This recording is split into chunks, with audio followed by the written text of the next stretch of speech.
Hello বন্ধুরা, good morning সবাইকে। তো আমার চ্যানেলে আরেকটা নতুন ভিডিওতে তোমাদের সকলকে স্বাগত জানাই। তো সকালবেলা উঠেই কি করছি দেখো, আমি কান্না করছি।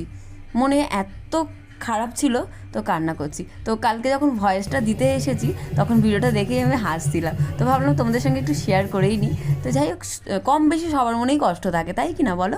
তাই এখানে কিন্তু আমি কাটাকুটির জন্য সবজি কেটে নিচ্ছি। আর অনেকটা হাঁপিয়ে গেছিলাম, আমি দৌড়ে দৌড়ে ওই বাড়িতে গেছিলাম, মায়ের বাড়িতে গ্যাসটা রাখার জন্য। তো জল খেয়ে একটু শান্তি পেলাম। তো যাই হোক, এখানে কাজের ফাঁকে ফাঁকে দড়িগুলোও বাঁধছি, কারণ আর বেশি দিন বাকি নেই, মাত্র 1 মাস বাকি আছে। তার আগেই কমপ্লিট করতে হবে সব দড়িগুলো।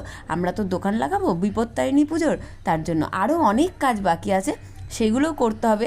মানে দোকান দেওয়ার 2-3 দিন আগে আগে তোমাদের সঙ্গে সব কিছু শেয়ার করব, দেখাবো যে কী কী করতে হয়। আর এখানে দুপুরবেলায় রান্নাবান্না করার পর ছেলেকে খাইয়ে দাইয়ে আর এখানে বইও পড়াচ্ছি, আর তার মাঝখানে দড়িগুলোও বাঁধছি, কারণ এখন ছেলে ফট করে ঘুমাবে না। তো আমি বললাম তাহলে তুই বই পড়, বই পড়তে পড়তে ঘুম পেলে ঘুমিয়ে পড়বি। কিন্তু ছেলে আজকে 2টো অবধি বই পড়েছে, মানে ওর ঘুমই পাচ্ছিল না। মানে একটা করে কোশ্চেনে অ্যান্সার লিখছে, শুয়ে পড়ছে, আবার উঠে লিখছে। তো দুপুরবেলা আমরা নিচেই ঘুমাই, এখন গরম তো খুব, উপরে ওঠাই যায় না। তো নিচে ঘুমিয়ে বিকেলবেলা সমস্ত কাজ বাজ সেরে উপরে এসেছি। তো দেখছি অনেক কিছু ছড়ানো ছিটানো। বিকেলবেলা তো গুছিয়েই গেছিলাম, মানে সকালবেলা তো সব গুছিয়ে রেখেছি। তাও ছেলেটা তো ঘর থেকে বাইরে বেরোয় না, ঘরেই থাকে সারাক্ষণ। এবার ঘরে বসে একটু এটা ওটা এদিক ওদিক করে, এবার সেটাও যদি বারণ করি তাহলে তো ছেলেটার কোথায় যাবে, তাই না? ঘরেই থাকে সারাক্ষণ।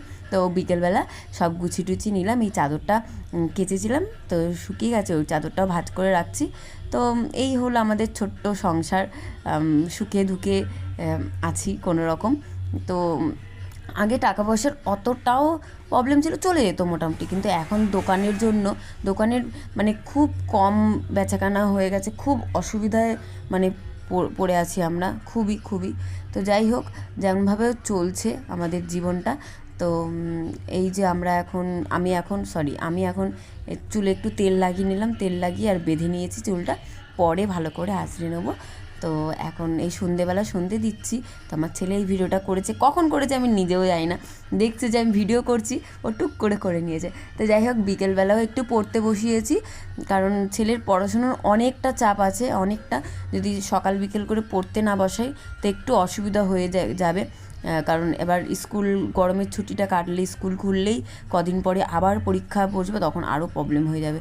তো যাই হোক, এখন বিকেলবেলা, মানে বিকেল না, তখন বাজে 7:30টার দিকে বরমশাই নিয়ে এসেছে ফুচকা। তো আমি আর আমার ছেলে এখন ফুচকা খেয়ে নিচ্ছি। আর ওর বাবা তো খেয়ে এসেছে, বলেছে খাবো না। ভিডিওটা ভালো লাগলে লাইক শেয়ার করবেন, একটা সাবস্ক্রাইব করে দেবেন যারা এখনও সাবস্ক্রাইব